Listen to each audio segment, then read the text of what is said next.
Hello दोस्तों, कैसे आप लोग? आशा करते हैं आप लोग अच्छे होंगे, मस्त होंगे।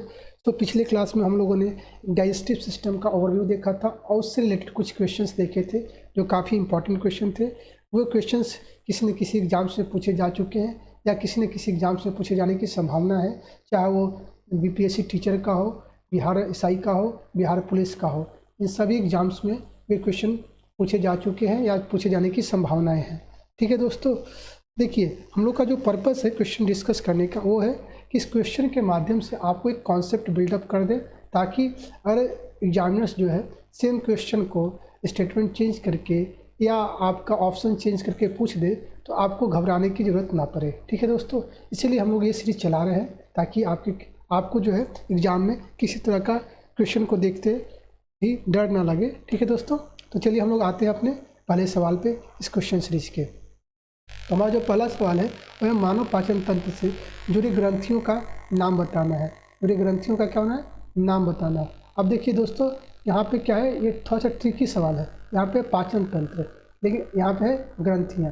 तो ऐसा नहीं कि ग्रंथियाँ तो बहुत सारे हैं, लेकिन वो ग्रंथियों का नाम बताना है जो हमारे किसमें पाचन तंत्र में हेल्प करते हैं, पाचन में हमें हेल्प करते हैं। ठीक है दोस्तों, उन्हीं ग्रंथियों का नाम बताना है। और हम लोग ने जो आपका एक प्रीव्यू क्लास था, रिव्यू जो दिया था हम लोगों ने डाइजेस्टिव का, तो उसमें मैंने बताया था आपको कौन कौन से ग्रंथियाँ हैं जो पाचन में आपका मदद करता है। तो यहाँ पे ऑप्शन देखेंगे, लार ग्रंथि, ये तो है, अग्नाशय ये भी है।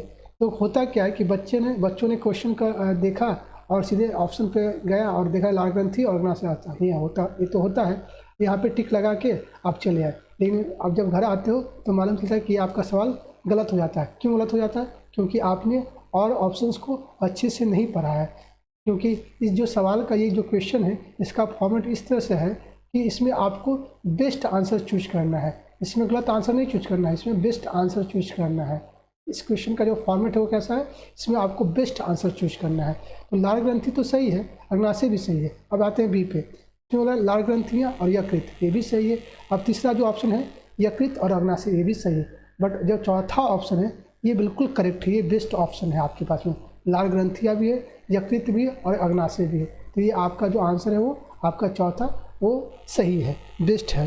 ठीक है, तो इस तरह से ट्रिकी सवाल पूछे जाते हैं जिसमें बच्चे फंस जाते हैं। तो आपको नहीं आप वो ऐसे सवालों में ना फंसे, इसलिए हम लोग ने ये सीरीज लेके आए हैं आप लोग के लिए। ठीक है दोस्तों, चलिए हम लोग आते हैं अपने दूसरे सवाल पे। जो हमारा दूसरा सवाल है वो कहता है, वो बोल रहा है कि आहार नाल का सबसे लंबा भाग होता है, which is the longest part of alimentary canal.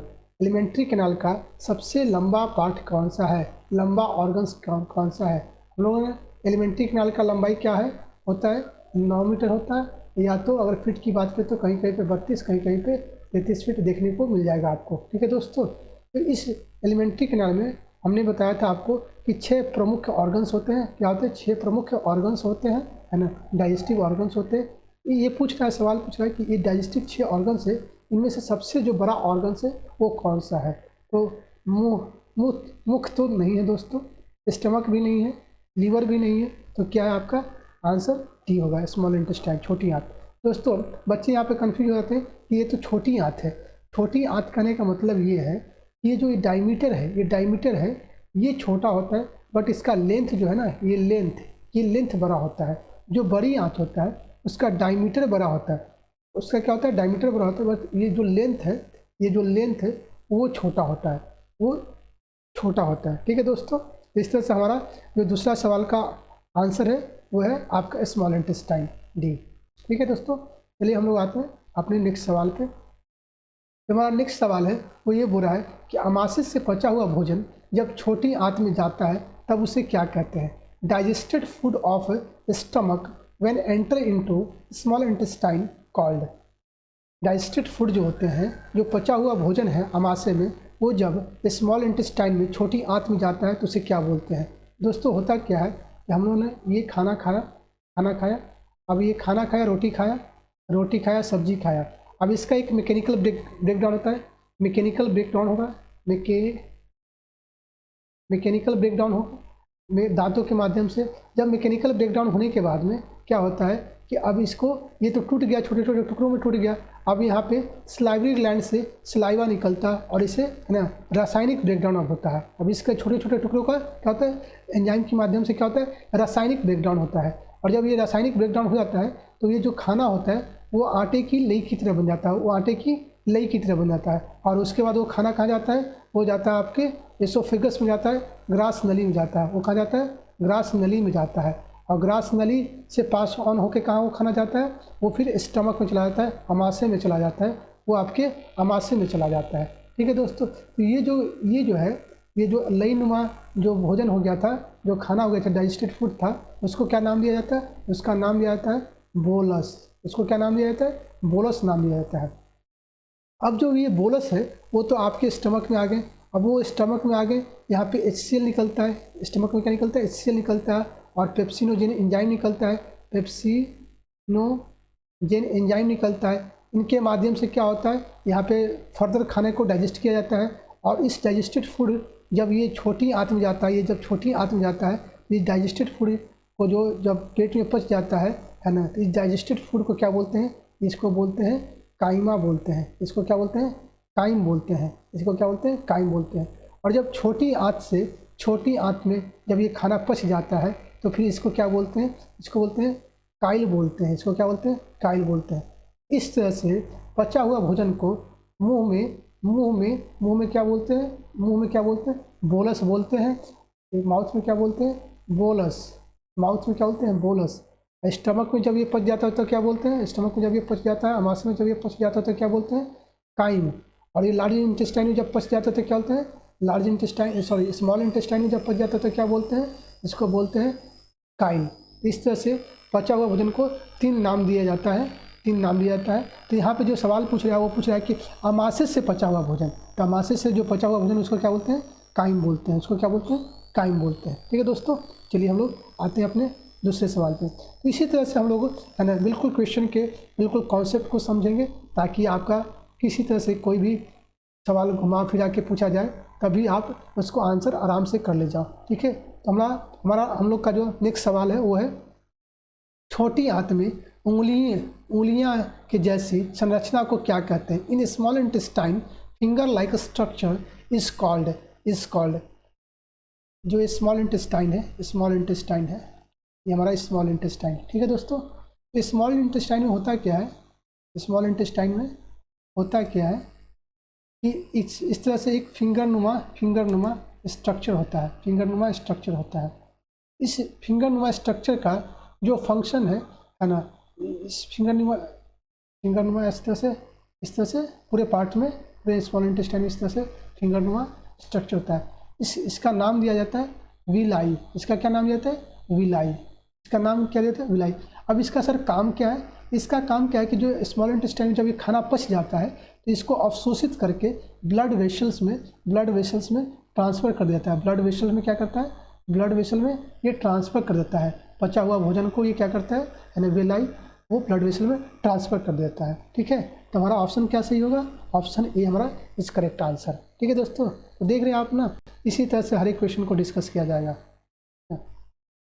चलिए हम लोग आते हैं अपने नेक्स्ट सवाल पे। जो हमारा नेक्स्ट सवाल है वो बोल रहा है कि छोटी आंत में एंजाइम को कार्य करने के लिए माध्यम चाहिए।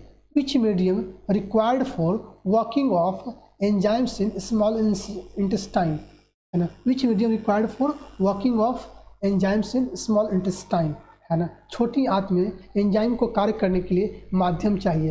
अब थोड़ा समझते हैं यहाँ पे। जैसे हम लोगों ने खाना लिया, रोटी खाया, है ना, अंडा खाया, जो भी खाया खा लिया। अब इसका मैकेनिकल ब्रेकडाउन होगा, है ना, दांतों के माध्यम से। ये टुकड़ा में टूट गया, छोटे छोटे टुकड़े में टूट गया। उसके बाद क्या हुआ, एंजाइम्स आया। उसके बाद किसका एंट्री हुआ, एंजाइम का एंट्री हुआ। अब ये इसका क्या हुआ, रासायनिक ब्रेकडाउन होगा। अब जब रासायनिक ब्रेकडाउन हो गया, उसके बाद क्या होता है, ये कन्वर्ट हो जाता है बोलस में। ये क्या होता है, कन्वर्ट हो जाता है बोलस में। तो यहाँ जब जो मीडियम होता है, यहाँ जो माध्यम होता है ना, वो माध्यम कैसा होता है, यहाँ पे है ना, सलाइवा जो होता है वो स्लाइटली एसिडिक होता है, 6.7 के आसपास में होता है। ठीक है ना। लेकिन जब क्या होता है एंजाइम्स और जो ये खाना है, जब दोनों एक दूसरे से अभिक्रिया करते हैं तो उस टाइम जो होता है, उस टाइम जो मीडियम हो जाता है वो आपका बेसिक हो जाता है, क्षारीय हो जाता है। क्या होता है? क्षारीय मीडियम हो जाता है, क्षारीय मीडियम हो जाता है उस टाइम, ठीक है। और फिर ये क्षारीय मीडियम है ना, फिर कहाँ जाता है? ये माउथ से जो पचा भोजन कहाँ जाता है?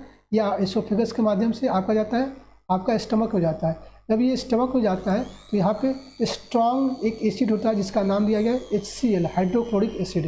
ये काफ़ी स्ट्रॉन्ग एसिड होता है। तो ये जो क्षारीय डाइजेस्टेड फूड था वो आता है आपके अब ये माध्यम जो होता है यहाँ पे क्या होता है, ये यहाँ पे क्या माध्यम है, स्टमक में क्या माध्यम है? तो यहाँ पे एसिडिक है, यहाँ पे अम्लीय माध्यक है। क्या है? अम्लीय है, ठीक है ना। अब यहाँ से क्या होता है, यहाँ से खाना आपका जाता है कहाँ पे? स्मॉल इंटेस्टाइन में। तो स्मॉल इंटेस्टाइन में जाने से पहले जो स्मॉल इंटेस्टाइन का भी 3 पार्ट होता है। तो ड्यूडेनम जो पार्ट होता है, जो पहला पार्ट ड्यूडेनम होता है, उससे क्या जुड़ा होता है? लीवर जुड़ा होता है। उससे क्या होता है? लीवर जुड़ा होता है। यही लीवर क्या होता है? बाइल जूस को सीक्रेट करता है, और जैसे ये जो इसका क्या नाम लिया, यहाँ पे बोलस नाम लिया गया था, इसका क्या नाम लिया? काइम। ये काइम जैसे यहाँ पे आता है, ये काइम जैसे यहाँ पे आता है तो यहाँ से लीवर से निकलता है बाइल जूस, और ये एसिडिक जो भोजन होता है, डाइजेस्टेड फूड होता है, काइम होता है जो एसिडिक होता है, इसको बेसिक में कन्वर्ट करता है। इसको क्या कहता है? बेसिक में कन्वर्ट कर देता है, बेसिक में, क्षारीय में कन्वर्ट कर देता है, और फिर इसको यहाँ पे फिर डाइजेशन शुरू होता है, ठीक है ना। इसलिए यहाँ पे डाइजेशन शुरू होता है, ठीक है दोस्तों। तो क्या हुआ हमारा जो है, विच medium required for working of enzymes in small intestine? तो बेसिक है। क्या है? बेसिक। तो हमारा आंसर क्या होगा? बेसिक। आई होप आपको समझ में आ गया होगा। चलिए हम लोग आते हैं अपने नेक्स्ट सवाल पे आते हैं। जो हमारा नेक्स्ट सवाल है वो बोल रहा है कि भोजन का सबसे ज़्यादा पाचन कहाँ होता है? सबसे ज़्यादा पाचन तो सभी जगह होता है, 6 अंग है, 6 अंग में से किसी न किसी जगह पे तो पाचन होता ही होता है, लेकिन पूछा है कि सबसे ज़्यादा कहाँ होता है। तो देखिए हम लोगों ने खाना मुंह में डाला, रोटी चावल जो भी है डाल दिया मुंह में, और ये मैकेनिकल ब्रेकडाउन हुआ माउथ के माध्यम से, दांत के माध्यम से माउथ में, ठीक है ना। अब उसके बाद रासायनिक अभिक्रिया होता है, रासायनिक ब्रेकडाउन होता है ना, एंजाइम के माध्यम से, है ना। इसके बाद खाना एसोफेगस से स्टमक में जाता है, ठीक है ना। तो यहाँ भी पचता है। तो यहाँ पे जो माउथ में जो खाना पचा वो क्या पचा? कार्बोहाइड्रेट पचता है। जो अमाशय में खाना, यहाँ तो खाना पचता ही नहीं है, अमाशय में क्या पचता है? यहाँ पे प्रोटीन और हल्का सा थोड़ा सा क्या होता है?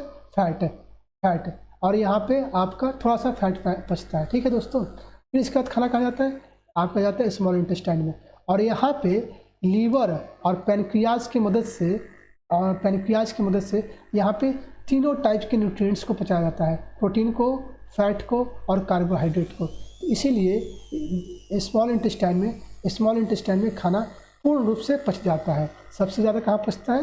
पूर्ण रूप से कहाँ पचता है? आपका स्मॉल इंटेस्टाइन में। तो आपका जो आंसर होगा वो होगा सही, स्मॉल इंटेस्टाइन। माउथ में तो सिर्फ कार्बोहाइड्रेट पचा था, स्टमक में आपका प्रोटीन ज़्यादातर पचा था और हल्का सा फैट पचा था, और लीवर तो सिर्फ यहाँ पे पचता ही नहीं खाना, ये तो एक ग्लैंड से जो आपको क्या करता है? एंजाइम सीक्रेट करता है, बाइल जूस सीक्रेट करता है, और जो आपका जो चौथा ऑप्शन है वो स्मॉल इंटेस्टाइन है। यहीं पे सबसे ज़्यादा खाना आपका डाइजेस्ट होता है, ठीक है दोस्तों। चलिए हम लोग आते हैं अपना नेक्स्ट सवाल पे आते हैं। तो हमारा नेक्स्ट सवाल है वो बोल रहा है कि मानव पाचन तंत्र की प्रक्रिया में शामिल चरणों को बताएं। किस चरण में क्या क्या है ना होता है, डाइजेशन के उस प्रक्रिया में क्या क्या होता है। तो पहले हम लोग क्या करते हैं? हम लोग पहले क्या किए, यहाँ पे मुंह में खाना लिए, इसका ब्रेकडाउन हुआ, मैकेनिकल ब्रेकडाउन हुआ, और उसके बाद एंजाइम्स पे केमिकल ब्रेकडाउन हुआ। उसके बाद ये खाना कहाँ पास हुआ, ये क्या हुआ? पास होके कहाँ गया? स्टमक में गया, स्टमक से कहाँ गया? ये स्मॉल इंटेस्टाइन में गया, स्मॉल इंटेस्टाइन में भी छोटी आंत में भी पाचन हुआ, फिर इसके बाद लार्ज इंटेस्टाइन में जाता है। तो पहले हम लोग क्या किया? खाना को अंतर्ग्रहण किया। तो पहले क्या है? यहाँ पे यही क्रम है, पाचन होता है पहले तो नहीं, पहले तो अंतर्ग्रहण होता है, तो ये तो आपका ऑप्शन गलत हो गया। दूसरा ऑप्शन है आपका अंतर्ग्रहण, चलिए ये तो सही है। तीसरा ऑप्शन क्या है? विसर्जन। अभी खाए नहीं तो कैसे पचाएंगे, तो ये भी गलत हो गया। आत्मसात, अभी खाया भी नहीं, पचा भी नहीं, तो आत्मसात कैसे होगा, तो ये भी नहीं। इस तरह से आपका आंसर जो है ना, अंतर्ग्रहण सही होता है। अंतर्ग्रहण पहले होता है, उसके बाद पाचन होता है। जब वो पच जाता है भोजन तो उसको विलाई के माध्यम से उसको क्या करते हैं? अवशोषण कर लिया जाता है, और जब वो अवशोषण हो जाता है तो वो ब्लड वेसल में चला जाता है, वहाँ से आत्मसात किया जाता है, वहाँ से है ना पूरे सेल को वो एनर्जी था, वो जो न्यूट्रिएंट्स था उसको आत्मसात किया जाता है, और उसके बाद क्या होता है? जो वेस्ट मटेरियल बच जाता है जिसको डाइजेस्ट नहीं हो पाता है उसका विसर्जन हो जाता है। तो इस तरह से हमारा ऑप्शन बी जो है करेक्ट है। ठीक है दोस्तों, चलिए हम लोग आते हैं अपने नेक्स्ट सवाल पे आते हैं। जो हमारा नेक्स्ट सवाल है वो बोल रहा है आपको कि हाइड्रोक्लोरिक का क्या काम है। हाइड्रोक्लोरिक का क्या काम है? हाइड्रोक्लोरिक का क्या काम है? तो HCl एक हाईली स्ट्रॉन्ग एसिड है दोस्तों। ये क्या है? स्ट्रॉन्ग एसिड है। ये क्या है? स्ट्रॉन्ग एसिड है। ठीक है, तो ये कहाँ होता है? ये कहाँ पाया जाता है? तो ये डाइजेस्टिव सिस्टम के, है ना, स्टमक वाले अंग में पाया जाता है। स्टमक वाले अंग में पाया जाता है। तो ये पूछा कि इसका यहाँ पे क्या काम है? ये जो HCl सीक्रेट होता है स्टमक में, वो उसका क्या काम है? उसका क्या काम है? तो उसका दोस्तों काम ये है कि वो पेप्सिनोजेन एंजाइम निकलता है ना। क्या होता है? पेट से अमाशय से एक एंजाइम निकलता है जिसका नाम देता है पेप्सिनोजेन। ये पेप्सिनोजेन एंजाइम को क्या करता है? HCl क्या करता है? पेप्सिन में कन्वर्ट कर देता है। इसको क्या करता है?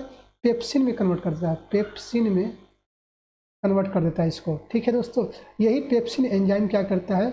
आपको प्रोटीन को ब्रेक डाउन करता है। किसका ब्रेक डाउन करता है? ये प्रोटीन का ब्रेक डाउन करता है। इसीलिए हमारा जो अमाशय है यहाँ पे प्रोटीन का डाइजेशन होता है। ठीक है, अब आते हैं दूसरा जो ऑप्शन है, यह बोलस में उपस्थित बैक्टीरिया को पेट में मारता है। ठीक है, तो बोलस किसको बोले थे? जो मुंह से चबाया हुआ खाना था वो एसोफेगस में आता है, तो उसको क्या बोलते हैं? उसको बोलस बोलते हैं। वही डाइजेस्टेड फूड में कुछ बैक्टीरिया अगर अवेलेबल रह गए तो उस बैक्टीरिया को यही HCl क्या करता है? उस बैक्टीरिया को मार देता है। तो आपका ऑप्शन ए भी सही है, ऑप्शन बी भी सही है। इस तरह से पूछ रहा है कि निम्नलिखित में से कौन सा कथन सही है? सिर्फ ए, सिर्फ बी, या 1 और 2 दोनों, या 1 और 2 नहीं? तो आपका ऑप्शन होगा ए और 1 और 2 दोनों सही है। ठीक है दोस्तों, चलिए आते हैं हम लोग अगले सवाल पे। जो हमारा अगला सवाल है वो बोल रहा है कि विलाई का मुख्य कार्य क्या होता है? विलाई का मुख्य कार्य क्या होता है? Main function of villi. अभी हम लोगों ने बताया था कि जो छोटी आंत होता है, छोटी आंत में एक स्ट्रक्चर फिंगर लाइक स्ट्रक्चर होता है। फिंगर लाइक स्ट्रक्चर होता है जो क्या करता है? वो पचा हुआ खाना को डाइजेस्ट करके ये ब्लड वेसल्स में भेज देता है। ठीक है दोस्तों, तो ये क्या करता है? ये एब्जॉर्ब करता है। ये क्या करता है? पचा हुआ खाना को क्या करता है? एब्जॉर्ब कर लेता है, अवशोषण कर लेता है। ठीक है, ये डाइजेस्ट नहीं करता है, ये क्या करता है? अवशोषण करता है। आप कंफ्यूज मत होना, ये डाइजेस्ट करता है। ये क्या करता है? वो पचे हुए खाने को अवशोषित कर लेता है। बच्चे यहाँ पे भी कंफ्यूज हो जाते हैं, को डाइजेशन मार देते हैं, लेकिन यहाँ पे क्या करता है? वो अवशोषित कर लेता है। चलिए हम लोग आते हैं अपने नेक्स्ट सवाल पे। जो हमारा नेक्स्ट सवाल है वो ये बोल रहा है कि आहार नाल के किस भाग में पाचन की क्रिया नहीं होती है? बहुत ही इंपॉर्टेंट सवाल है दोस्तों, ये बहुत बार पूछा जा चुका है बहुत सारे एग्जाम्स में। तो आपको बिल्कुल, है ना, आज जो है ये आपका कॉन्सेप्ट क्लियर ही हो जाएगा, है ना। Which part of alimentary canal does not occur digestion? यहाँ पे डाइजेशन अकर नहीं होता है। तो मुख्यतः 6 अंग होते हैं, डाइजेस्टिव अंग होते हैं। ठीक है ना। पहला जो डाइजेस्टिव अंग है वो है माउथ। यहाँ पे खाना हम लोगों ने खाया, रोटी चावल जो भी खाया, इसका मैकेनिकल ब्रेकडाउन हुआ टीथ के माध्यम से। उसके बाद क्या हुआ? एंजाइम आया, उसको फिर केमिकल ब्रेकडाउन किया, और उसके बाद बोलस के रूप में ये खाना कहाँ चला गया?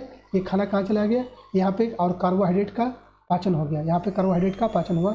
यहाँ पे प्रोटीन का पाचन नहीं होता है, यहाँ पे फैट का पाचन नहीं होता है। सिर्फ यहाँ पे क्या होता है? कार्बोहाइड्रेट का पाचन होता है। ठीक है। उसके बाद ये खाना बोलस के रूप में कहाँ चला गया? एसोफेगस में चला गया। यहाँ पे कोई ग्लैंड्स नहीं होते हैं, और मैंने बताया था ओवरव्यू वाला क्लास में कि ये जब ग्लैंड्स नहीं होंगे तो एंजाइम सीक्रेट नहीं होगा। जब एंजाइम सीक्रेट नहीं होगा तो क्या नहीं होगा? आपके, है ना, खाना डाइजेस्ट नहीं होंगे, खाना नहीं होगा।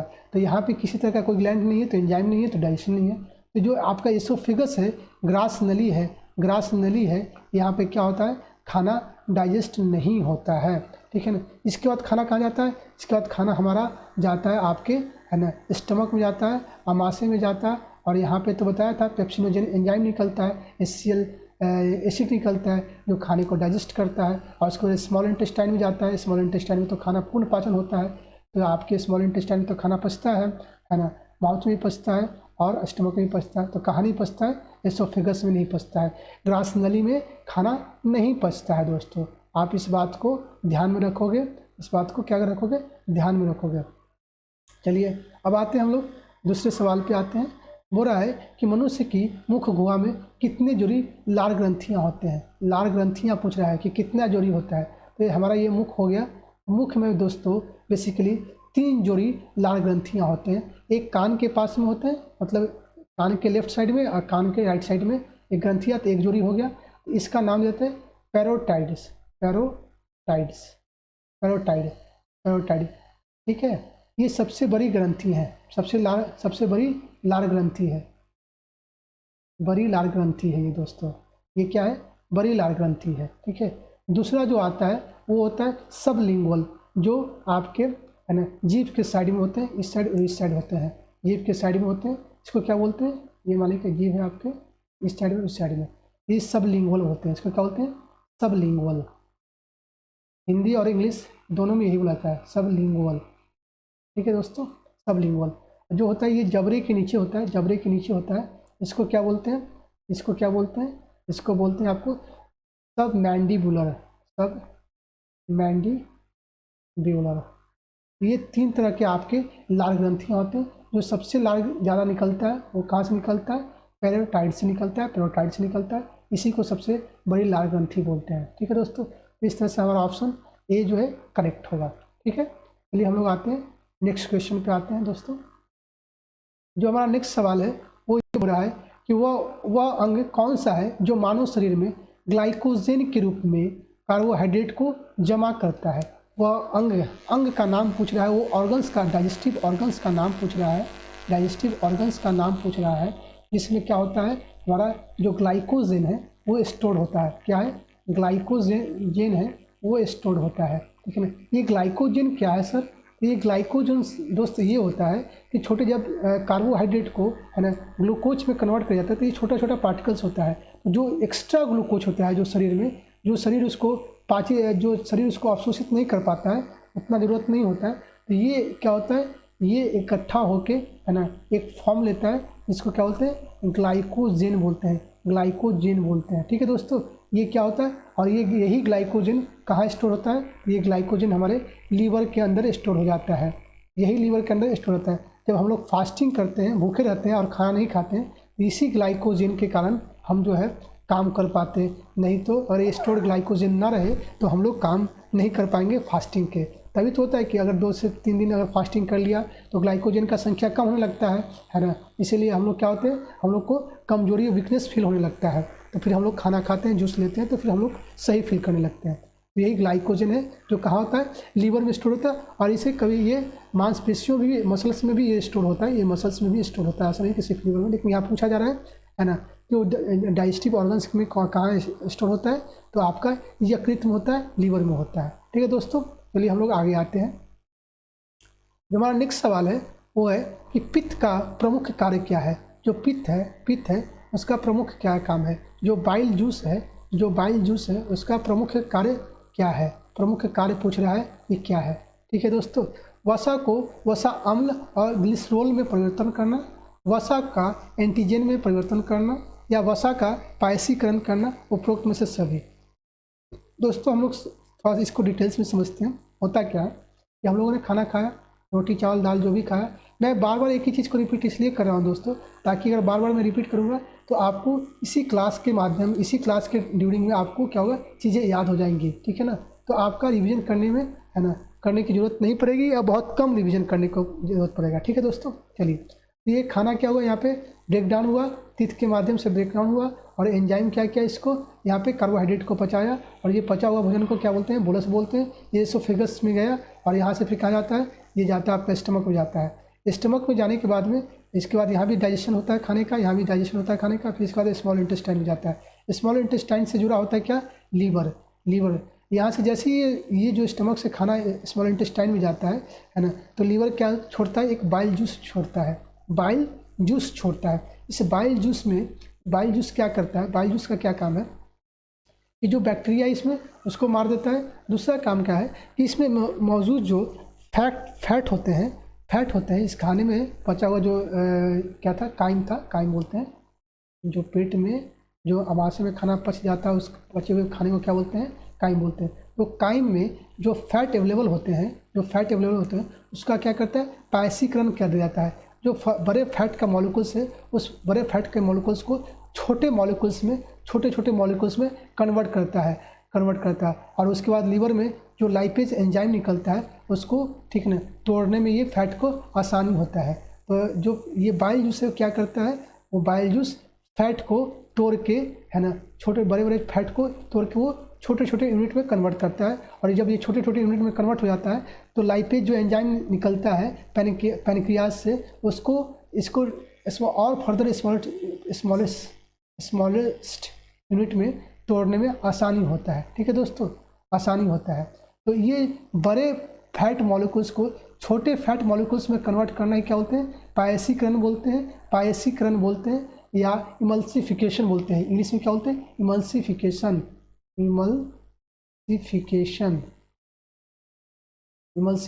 बोलते हैं दोस्तों। ठीक है, तो क्या होगा, वसा का क्या होगा, पायसीकरण।